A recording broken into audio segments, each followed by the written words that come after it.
Hello മക്കളെ, welcome back to new video. എന്ത് സാറാണ്. അപ്പോൾ അതാ കഴിഞ്ഞ ദിവസം നമ്മൾ അടിപൊളിയായിട്ട് +1 കൊമേഴ്സിൻ്റെ ഓറിയൻറ്റേഷൻ സെഷൻ നമ്മൾ സ്റ്റാർട്ട് ചെയ്തു അല്ലേ. അപ്പോൾ അതാ ഇനി വരും ദിവസങ്ങളിൽ നമുക്ക് എന്താ ഓരോ സബ്ജക്റ്റിൻ്റെതായിട്ടുള്ള ബ്രിഡ്ജ് കോഴ്സ് പ്രോഗ്രാമുകളിലും നമ്മളിതാ നടന്നു വരികയാണ്. റെഡി. അപ്പോൾ എന്താണ് മക്കൾ +1 കൊമേഴ്സ് സ്റ്റാർട്ട് ചെയ്യുന്നതിന് മുൻപ് നമുക്കറിയാം പുതിയ സബ്ജക്റ്റാണ് അല്ലേ. സ്കൂളിങ്ങിലെ ഒരു പുതിയ സെഷനിലേക്ക് നമ്മൾ എത്തിയിരിക്കുകയാണ്. അപ്പോൾ എന്താണ് പഠിച്ചു തുടങ്ങുന്നതിന് മുൻപ്, അതായത് +1 കൊമേഴ്സ് നമ്മൾ പഠിച്ചു തുടങ്ങുന്നതിന് മുൻപ് കൃത്യമായിട്ട് നമ്മൾ അറിയേണ്ട ഒരുപാട് കാര്യങ്ങളുണ്ട്. അപ്പോൾ അത് ഓരോന്നായിട്ട് നമ്മൾക്ക് മനസ്സിലാക്കി നമുക്ക് സെറ്റായിട്ട് മനസ്സിലാവേണ്ടതുണ്ട്. അത് മനസ്സിലാക്കി തന്നിട്ട് ശേഷം മാത്രമേ നമ്മൾ എന്താവുള്ളൂ കൃത്യമായിട്ട് പഠിച്ചു തുടങ്ങുള്ളൂ. അങ്ങനെ പഠിച്ചു തുടങ്ങാൻ പാടുള്ളൂ. Okay, ready. അപ്പോൾ അതിൻ്റെ ഭാഗമായിട്ട് നമ്മൾ എന്താണ് കഴിഞ്ഞ ലൈവിൽ നമ്മൾ കൃത്യമായിട്ട് ഡീറ്റെയിൽ ആയിട്ട് പറഞ്ഞിട്ടുണ്ട് ഓരോ കാര്യങ്ങളും. അതല്ലാതെ തന്നെ ആ ഓരോ കാര്യങ്ങളും നമ്മൾ സെപ്പറേറ്റ് ആയിട്ട് വീഡിയോ മക്കൾക്ക് ചെയ്തു തന്നിട്ടുണ്ട്. ഓക്കെ, അതിൽ ആദ്യം മക്കൾ മനസ്സിലാക്കേണ്ട കാര്യം നമ്മൾ പറയുന്നത് കൊമേഴ്സിൽ ഇനി നമുക്ക് ഈ 2 വർഷം +1 +2 ഏതെല്ലാം സബ്ജക്റ്റുകളാണ് നമുക്ക് പഠിക്കാനുള്ളത് എന്നുള്ള കാര്യമാണ്. ഓക്കെ, ആ ഒരു സബ്ജക്റ്റ് നമുക്ക് ഏതൊക്കെയാണ് പഠിക്കാനുള്ളത് എന്നുള്ളത് നമുക്ക് കൃത്യമായിട്ട് ഓൾറെഡി നമ്മളൊരു വീഡിയോ ചെയ്തിട്ടുണ്ട്. യെസ്, മക്കൾക്ക് നമ്മുടെ ചാനലിൽ അവൈലബിൾ ആണത്. ഓക്കെ, ഓരോ സബ്ജക്റ്റുകൾ ഏതെല്ലാം എന്നുള്ള കാര്യം റെഡി. അതിനുശേഷം ഇനി നമ്മൾ മനസ്സിലാക്കേണ്ട കാര്യം എന്ന് പറയുന്നത് നമ്മൾ ഓരോ സബ്ജക്റ്റുകളെ കുറിച്ചുള്ള മാർക്കിനെ കുറിച്ചാണ്. റെഡി. എക്സാമുകൾക്ക് നമ്മൾ എങ്ങനെയാണ് ഈ ഓരോ സബ്ജക്റ്റിന്റെയും മാർക്ക് വരുന്നത് എന്നുള്ള കുറിച്ചാണ്. റെഡി. അപ്പോൾ നമുക്ക് അത് തന്നെ നോക്കാം. ആദ്യം നമുക്ക് കോർ സബ്ജക്റ്റുകളിലേക്ക് തന്നെ പോവാം. ഓക്കെ, കോർ സബ്ജക്റ്റുകളിലേക്ക് പോകുന്ന സമയത്ത് accountancy, business, economics, then language. Okay, yes. അപ്പോൾ നമുക്ക് ആദ്യം അക്കൗണ്ടൻസിയിലേക്ക് തന്നെ പോവാം. അക്കൗണ്ടൻസിയിലേക്ക് പോകുന്ന സമയത്ത് +1 അക്കൗണ്ടൻസി നമുക്കൊക്കെ അറിയാം 2 ടൈപ്പ് അക്കൗണ്ടൻസി ഉണ്ട്. ഒന്ന് CAS ഉണ്ട്, കമ്പ്യൂട്ടറൈസ്ഡ് അക്കൗണ്ടിങ് സിസ്റ്റം ഉണ്ട്. അതുപോലെ തന്നെ AFS. ഓക്കെ, AFS എന്ന് പറയുന്ന 2 രീതിയിൽ മക്കൾക്ക് എന്ത് വരുന്നുണ്ട്, അക്കൗണ്ടൻസി വരുന്നുണ്ട്. ഓക്കെ, അതിലൊരു 99% നമുക്ക് എന്താണ് CAS തന്നെയാണ് വരുന്നത്.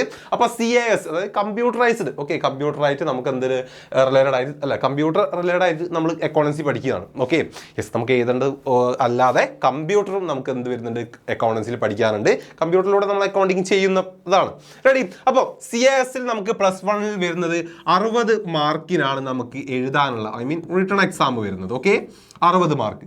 ദെൻ 20 നമുക്ക് CE കൂട്ടി 80 മാർക്കിലായിരിക്കും +1 നമുക്ക് എക്സാം ഉണ്ടാവുക അക്കൗണ്ടൻസി. ദെൻ AFS-ന്റെ കേസ് ആണെങ്കിൽ AFS അങ്ങനെയല്ല, നമുക്കറിയാം നോർമലി അങ്ങനെ തന്നെയാണ്. 80 മാർക്ക് എഴുതാനും 20 മാർക്ക് CEയും ടോട്ടൽ 100 മാർക്കിന് തന്നെയാണ് അക്കൗണ്ടൻസിയുടെ AFS വരുന്നത്. ഓക്കെ, CAS ആണെങ്കിൽ 60 മാർക്ക് നമുക്ക് എഴുതാനും 20 മാർക്ക് CEയും കൂടി 80 മാർക്കിലാണ് എക്സാം ഉണ്ടാകുന്നത്. Then business studies, economics, English ഇതിൻ്റെ 3ൻ്റെയും കേസ് വരുന്ന സമയത്ത് നമുക്ക് ഈ AFS-ന്റെ കേസ് പറഞ്ഞ പോലെ തന്നെയാണ് 80 മാർക്കിലാണ് നമുക്ക് എഴുതാനുള്ള എക്സാം. 20 മാർക്ക് CE ടോട്ടൽ 100-ലായിരിക്കും യെസ് എക്സാമുകൾ ഉണ്ടാവുന്നത്. റെഡി. ഓക്കെ, ദെൻ ഓപ്ഷണൽ സബ്ജക്റ്റുകളിലേക്ക് നമ്മൾ പോകുന്ന സമയത്ത് ഓപ്ഷണൽ സബ്ജക്റ്റുകളിലേക്ക് നമ്മൾ പോകുന്ന സമയത്ത് നമുക്കറിയാം ഇതിൽ ഏതെങ്കിലും ഒന്ന് ചൂസ് ചെയ്താണ് നമ്മൾ പഠിക്കുക. ഇതിൽ തന്നെ CA, മാത്സ് ആൻഡ് സ്റ്റാറ്റി ഈ 3 സബ്ജക്റ്റുകൾക്കും നമ്മളിപ്പം എന്താണ് അക്കൗണ്ടൻസിയുടെ CAS-നെ കുറിച്ച് പറഞ്ഞതുപോലെ തന്നെയാണ് +1 നമുക്ക് 60 മാർക്കിനായിരിക്കും എന്ത് വരുന്നത്, എക്സാം വരുന്നത്. ദെൻ അതുപോലെ 20 നമുക്ക് യെസ് CE ടോട്ടൽ 80 മാർക്കിലായിരിക്കും നമുക്ക് എക്സാം ഉണ്ടാകുന്നത്. പൊളിറ്റിക്കൽ സയൻസ് ആണെങ്കിൽ നമ്മൾ നേരത്തെ ബിസിനസ് സ്റ്റഡീസിൻ്റെ എല്ലാം കേസ് പറഞ്ഞ പോലെ 80, 20, 100-ൽ തന്നെ ആയിരിക്കും. Okay, yes. അപ്പം ഈ ഒരു 60 മാർക്ക് അതായത് 80 മാർക്കിൽ യെസ് എന്താണ് ടോട്ടൽ എക്സാം വരുന്ന ഈ സബ്ജക്റ്റുകൾ, അതായത് CA അല്ലെങ്കിൽ മാത്സ് അല്ലെങ്കിൽ സ്റ്റാറ്റി അതും അല്ലെങ്കിൽ എന്താ നമ്മുടെ കോർ സബ്ജക്റ്റിലെ അക്കൗണ്ടൻസി ഈ 3 സബ്ജക്റ്റുകൾക്കും +2-ൽ എത്തുന്ന സമയത്ത് നമ്മുടെ മാർക്ക് 120-ലാണ്. ഓക്കെ, 120-ലാവുന്നു. അതായത് ഈ സബ്ജക്റ്റുകൾക്കെല്ലാം +2-ൽ എത്തുന്ന സമയത്ത് പ്രാക്ടിക്കൽ എക്സാമുകളുണ്ട്. അപ്പോൾ പ്രാക്ടിക്കൽ എക്സാമും കൂടെ വരുമ്പോൾ 60 മാർക്ക് നമുക്ക് എഴുതാനും 20 മാർക്ക് CE 40 മാർക്ക് പ്രാക്ടിക്കലും കൂടി 120-ലാണ് ഈ +1-ൽ 80 മാർക്കിൽ നമ്മൾ എഴുതുന്ന എക്സാമുകൾക്ക് +2-ലേക്ക് എത്തുമ്പോഴുള്ള ചേഞ്ച്. Okay, ready. അപ്പോൾ ഈ കാര്യങ്ങളാണ് മക്കൾ ആദ്യം ഓരോ സബ്ജക്റ്റിനെ കുറിച്ച് മനസ്സിലാക്കി വെക്കുന്നത്, എത്രയൊക്കെയാണ് ഓരോ സബ്ജക്റ്റിൻ്റെയും മാർക്ക് എന്നുള്ളത്. റെഡി. ഓക്കെ, അതായത് +1-ൽ നമുക്ക് ടോട്ടൽ 6 സബ്ജക്റ്റുകൾക്ക് 560-ഉം ദെൻ +2-ലേക്ക് വരുന്ന സമയത്ത് നമ്മൾ 640 എന്നുള്ള രീതിയിലാണ് നമ്മൾ എന്താക്കുന്നത് യെസ് നമ്മളെ മാർക്കും കാര്യങ്ങളും ഉണ്ടാവുന്നത്. റെഡി.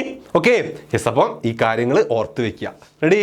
നമുക്ക് വീണ്ടും കാണാം പുതിയ വീഡിയോ ആയിട്ട്. അതുവരെ ബൈ.